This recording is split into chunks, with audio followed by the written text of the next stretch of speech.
Here's a quick tutorial on how to give comments on videos through Niimblr. Open your video asset.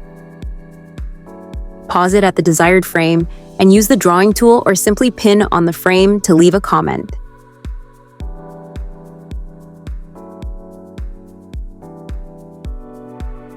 When added, an icon with the commenter's icon will appear on the video timeline. You can also create a range for viewing the comment to communicate changes to longer sections in the videos.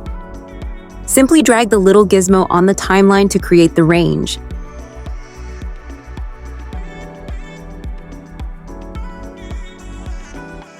Once locked in a range, the video will only play inside this range. Press Escape to exit the range again. In the comments section, you can view the timestamp when the comment was added to the video and proceed to add more comments and view replies.